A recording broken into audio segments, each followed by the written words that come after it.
It's not just 2024 graduates, although this is alarming. Happy new month, happy new week.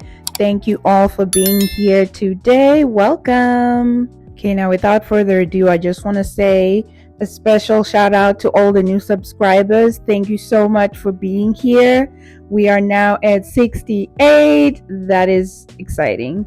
And I'm glad that I don't have to make any joke if it was just one more subscriber from 68. So anyway, let's get into it. Today we're going to be talking about another concept of communication that I strongly believe that everyone could do well to have as a skill. And for those who are new, my name is Tendai. I have a degree in strategic organizational communication. I am a lifelong learner, storyteller, and self-starter. I love communication in all its forms, and that is something that I have continued to work on for the last 6 or so years. So when you're here, you are going to learn a lot about communication and how we can be better people and how we can learn to communicate with others and understand how we can all find common ground, be more open-minded, and just be able to not embarrass ourselves in these internet streets, okay? So thanks so much for being here. Let's get into it. So as most of you have seen that intro, I thought to myself, the jig is up, at least not for me or for you listening because you found yourself here. But for the 2024 graduates, apparently research has found that these current graduates lack critical thinking skills, communication skills, and the ability to collaborate with others. This is alarming. As a communication professional, it is definitely scary when you see that the current graduates are not skilled in the basic forms of communication. And so today I am going to continue on this communication route where we are learning another concept of being an effective communicator. So I'm going to play that video for you again that I played at the beginning so that we can kind of hear what this creator is highlighting from the article. It's not just 2024 graduates, although this is alarming. I actually found this by searching something else because something else was on my mind today and I just had to say it. Look, too many of you all are coming to me with questions or commenting or emailing or asking other people questions that you can research within 60 seconds. Google, ChatGPT, a billion other places. Use your imagination. Go on YouTube, search, research, think about it, think it through, ask questions, ask yourself questions. And I'm not saying that, education and asking me is wrong. Please ask me. I'm learning every day. I ask questions every day. What I'm saying is there's some basic things that you are not challenging yourself enough on. And I would challenge you to challenge yourself. Okay, and let's check this out. What's this? I 100% agree with what she said. We are becoming lazy and we are expecting answers to just appear out of the air. We're not willing to do the research or to ask the right questions, which I usually refer to as inspired questions. And even more so, like she said, we're not willing to even search for the answers that are available to us in this day and age. So you are in luck because I have time and I love communication. Therefore, I have curated a short message or compilation of wonderful, succinct terms that we can all learn about that will help you to be more culturally competent, because that's what's lacking. That's what I think is really lacking here within society, that we are not culturally competent. We are not willing to be able to be better communicators. Therefore, to be culturally competent means being aware of your own cultural beliefs and values and how these may be different from other cultures. This includes being able to learn about and honor different cultures of those you work with or those around you. We go back to that video from the creator I shared earlier. She's talking about how the 2024 graduates are being seen as not competent enough with their communication. They cannot collaborate, they cannot have any original ideas, or have the ability to critically think, because I believe it is a lack of cultural competence. So when you're aware of others' beliefs and values, you are able more to understand others and be able to know how to react to that difference of opinion. And so I'm going to share what some people call the 4 C's of cultural competence, or just components of what cultural competence looks like. So you don't have to be so stuck on the 4 C's per se, but to just see this as components of cultural competence that can, in the real world, would make someone say or recognize that, oh, you are culturally competent because you are displaying these 4 things. Now, I'm sure there are more components of cultural competence out there, but these are the ones where, when I was doing the research for this video, I knew are the most important and easy to kind of recognize in the moment. And I think that would be very helpful for you in your effort to become more competent in your communication. And I want to be able to also highlight how this is a skill, being culturally competent. It's not something that you are born with, something you read in a book, though that is still important, but it is something that you yourself have developed over time, because it is a skill, just like any other skill, like baking, for example. So the more you practice your communication skills through following these concepts or components, the more you can be culturally competent and be able to understand cross-cultural skills, etc. So without further ado, I am going to talk about each of the components of cultural competence. I took it upon myself to create this diagram to make it easier because I'm a visual learner. So the first component of cultural competence is awareness of one's cultural view. That means you are aware and conscious of another person's reaction and your reaction to people who are different. The second one is your attitude. What is your attitude towards cultural differences? And that means that you are aware of other people's reactions to those who are different, and your reactions as well. The third one is knowledge of different cultural practices and worldviews. That means that social science research has indicated that our values and beliefs about culture may be inconsistent with our behaviors, and paradoxically, we may be unaware of it. Then the last one is cross-cultural skills, which means that this particular component concentrates on practicing cultural competence day to day. What does that look like? And that brings me to what I like to, call, thank you, Tendai, for telling us this, for listing all of this.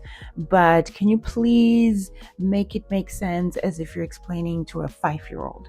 And so I'm going to share now what that would look like. All these 4 components, what do they look like in real time?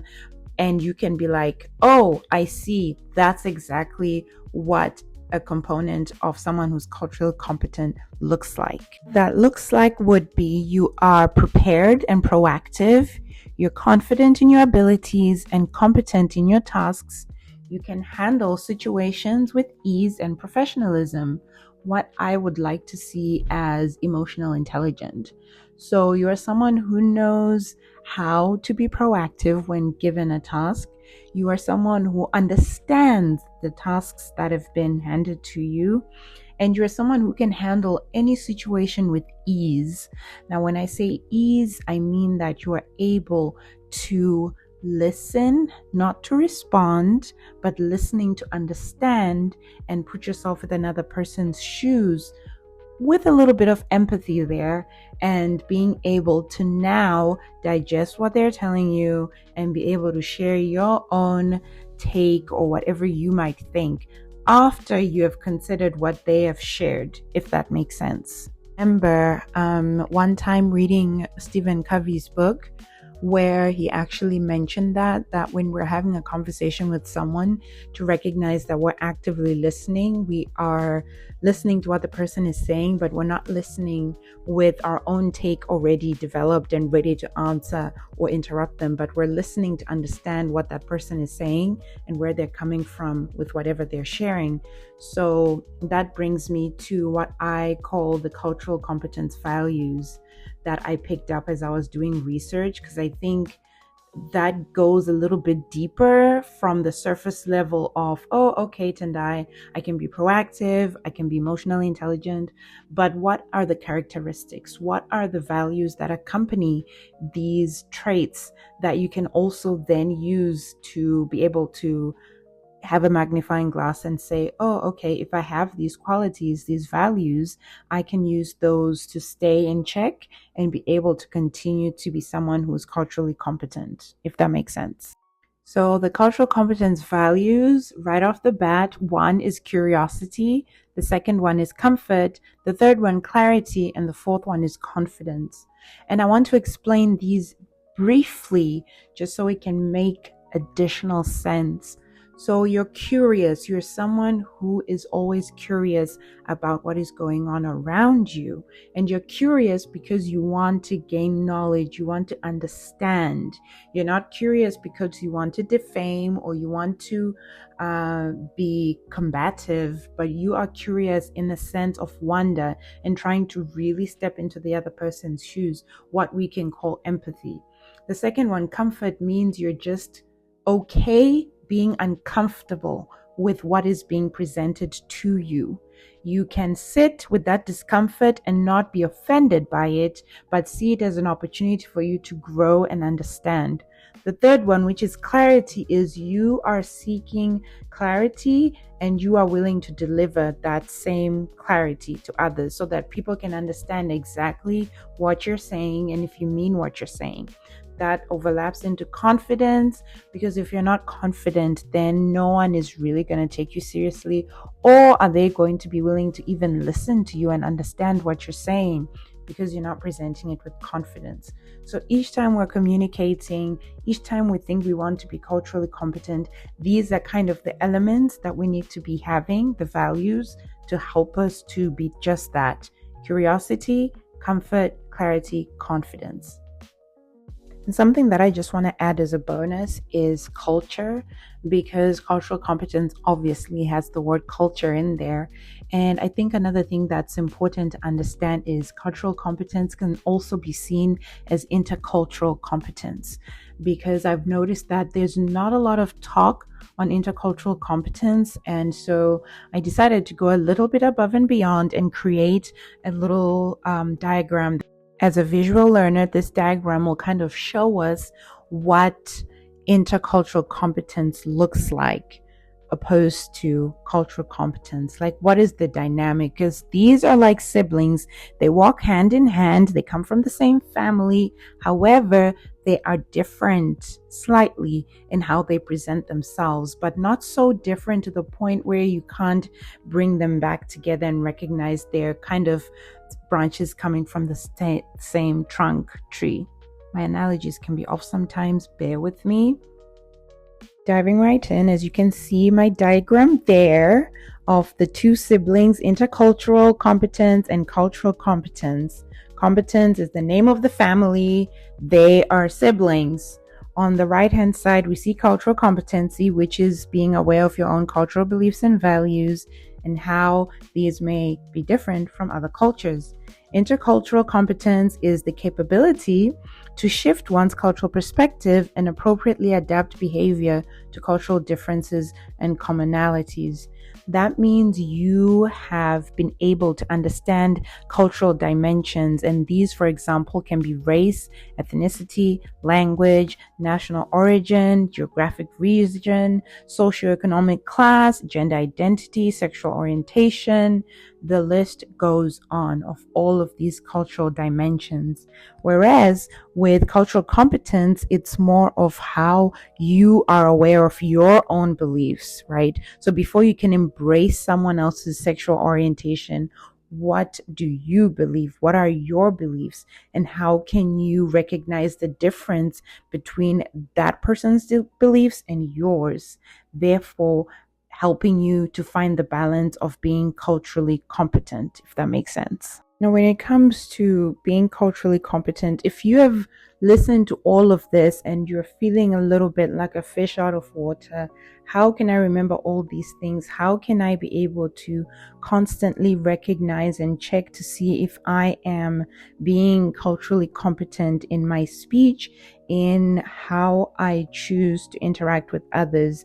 Just recognize that when it comes to cultural competence, it's more of a skill, like I said before, that you develop over time. It is a marathon, not a sprint. And so you're going to constantly find yourself lacking or feeling like you've messed up. However, I would really appreciate that you don't become hard on yourself too much, because this is all able to become the skill that you can master through communication, through how you present yourself, how you listen to others, and how you take a developmental approach to understanding how you can be interculturally competent. And you can choose to take a developmental approach or a diagnostic approach, where you are trying to understand the issues that we deal with on a cultural framework. Or you want to take a developmental approach where you're working with individuals, you are reflecting, you're using your awareness, and you're trying to understand similarities. And either way, it's all bringing you back to being culturally competent. And because we now live in a global society where we are interacting with people from all over the world, I think it is quite imperative that we have cultural understandings and less of cultural misunderstandings. And we should be able to understand cognitive analysis and processes, and being able to understand our verbal comprehension, how we manage the relationships around us, and how we can tell between our own cross-cultural differences. And all of these things can be experienced whether it's healthcare, academia, or corporate. Like I shared in my microaggressions video previous to this one, how at the end of the day, we're always going to be communicating, verbally or non-verbally. We're always going to be communicating. Whether you think you're not, you are communicating. You can either be using words or something completely different. And when it comes to globalization, we need to understand that we are constantly having cross-cultural interactions at exponentially faster rates than 10 or 20 years ago. And it's becoming more complex. And that's why you see some people saying, I just don't know how to communicate with people anymore, because anything I say could be offending someone. Well, of course it's going to be offending someone if you do not know how to communicate effectively, and if you don't know how to be culturally competent, and if you don't know how to be interculturally competent, you are going to feel like you're offending everyone. However, you can just watch this video, share it with a friend, take all these concepts, learn them, practice them in your day-to-day life, and before you know it, you will not even offend anyone. In other words, you're going to be teaching people how to be better communicators, or you're going to be someone who's an expert to recognize when someone is pretty much speaking out of, the ether, because they are not aware how their words are harmful or can be harmful to another culture, so to speak. In addition to that, I truly think that our interactions can lead to a much greater opportunity for positive change in all aspects of human life. They can lead to understanding conflict between cultures, whether overt or covert. We can find ourselves creating culturally dynamic partnerships with those around us, and those partnerships will provide a more equitable and inclusive way of working across cultures in every sector or industry, because we are people who are now equipped with the tools to be able to understand how the culture specific knowledge we have can prepare us for cultural interactions and communicating with people in general. So now you're asking yourself, okay, you've taught me about intercultural competence, you've explained the relationship and the similarities and differences of cultural competence and intercultural competence. How do I make it look like I am confident and competent, right? And so that's where I'm going to help you, because again, all these things overlap and interact, but ultimately it's all just the same. You are just embodying a different set of attributes and qualities and skills that can propel you to become someone who's confident and competent. And for people who are confident and competent, what they do have that other people don't is emotional intelligence. And of course, this is nuanced. However, I know that emotionally intelligent people are more culturally competent. It's just easier for them. It comes naturally. And these people, as I said, can handle any situation with ease. They are curious, they're willing to contribute, communicate with clarity, and they're open to having uncomfortable conversations. Now, you see this a lot in corporate, where most organizations, if not all, usually succeed or are popular because they take time to hire and train people who have these qualities, either cultural competency or just people who are more confident and able to understand how to communicate effectively. And so I created another little diagram. This is more fun to kind of show you what confident and competence looks like when it comes to attributes that that person can have. The only prerequisite I think you should have when you're looking at all these qualities that are listed here is having developed your own awareness on your cultural identity. And that can help you to now recognize how your identity can merge with other people with more divergent cultural backgrounds. So again, you're coming in with curiosity, you're clarifying, you're committed, you are having some character, you're contributing, and you're doing all of this with competence and confidence. So that means you're able to maneuver and find yourself being more effective in any kind of environment, as you can see in this picture. Now, when you look at this, you can see all these beautiful colors, shapes, sizes. They're all different, but what do they have in common?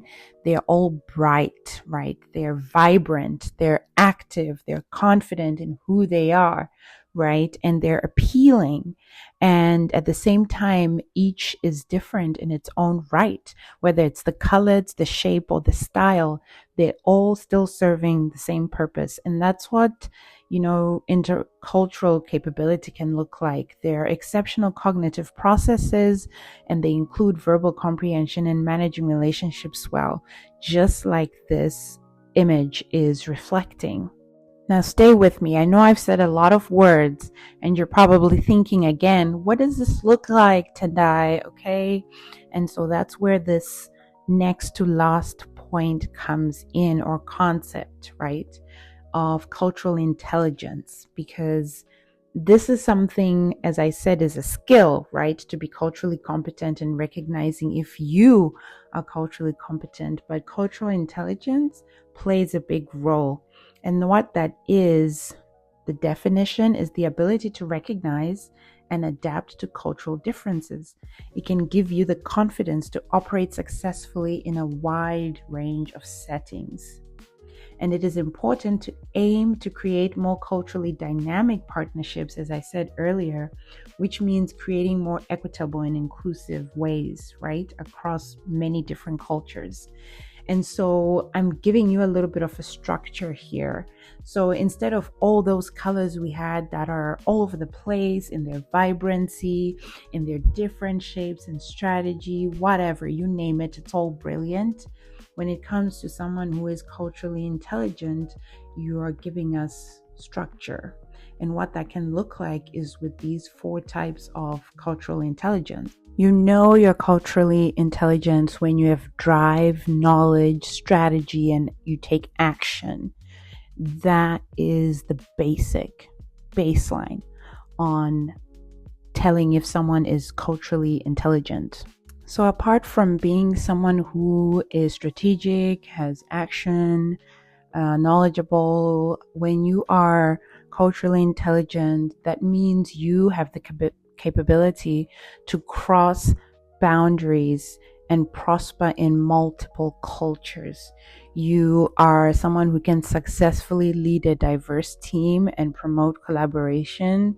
You are someone who is respectful and values diverse perspectives and makes decisions that are going to positively make the process more enjoyable for everyone. You're someone who adapts communication styles that ensure clarity and understanding across cultures. You are a well-rounded individual who understands where everyone's coming from, and you're able to embrace diversity of thought and not question or try and suppress other people's input or other people's interest in something. And you are also willing to listen to other people's experiences, right? Because ultimately, to be a leader, you have to start off being a follower. But to be a follower, you're someone who is willing to be humble in recognizing where you can improve, how you can draw strength from another person, and use all those things to create something even better and more brilliant. And that comes towards the end of this video. I know class is almost done, guys. We are going to now get some tools that I will give you to go forth and make sure that you can say, yes, I am on my way to becoming culturally competent, because these are the things I'm going to be working on, if that makes sense. Like I said earlier, before I give this call to action, remember that cultural competency is a skill and it requires continuous development. And so, how you can increase your cultural competency is one, being culturally humble. That means you are not going to be an expert on every demographic. You're going to recognize that. You're going to admit that you're not an expert, and you're going to instead be someone who's willing to ask questions, because you cannot fully understand the cultures of everyone you meet, but you're someone who's willing to ask questions and to listen and demonstrate respect. You're someone who is culturally humble in the ability to admit that you don't know, but you're willing to embrace new opportunities and learn. So yeah, the first one is be culturally humble. Secondly, I would say self-awareness is important. Like we mentioned right at the beginning, you have to be aware of your own self-critique and self-assessment. Continuously reflect and check in. This involves recognizing that you have to have open mind to diverse groups, and it is crucial for you to be aware of your own unconscious biases, and remember that you're looking through the lens of either gender, race, economic background, religion, sexual orientation, all of those things. That should not deter you from being willing to understand and recognize where you stand, where your biases are. So you're constantly reflecting. And when you recognize your self-awareness, it'll help you be more empathetic in your interactions with other cultural groups. Last one is education. Always commit to continuously educating yourself on cultural sensitivity. There are many available resources online in this video, and in my description, I'll put them there that will help you in your own pursuit of cultural knowledge. Podcasts, books, any other outlets there will give you a lot of perspective on how to enhance your own cultural awareness. But it starts with the willingness to educate yourself and learn and be able to now apply everything you're learning to real life situations. And in conclusion, I just want to say that recognize and respect cultural diversity, learn appropriate, effective ways to communicate with people from different cultural backgrounds. Remember that you don't have all the knowledge, but please understand and respect other people's values and business systems. And I think this is probably the most important that I have seen in my own life has helped me. And that is to know how to be diplomatic and sensitive to the dynamics of culturally diverse environments, right? And when you're diplomatic, you are able to find common ground. It's very hard sometimes to find common ground, okay? It's not easy.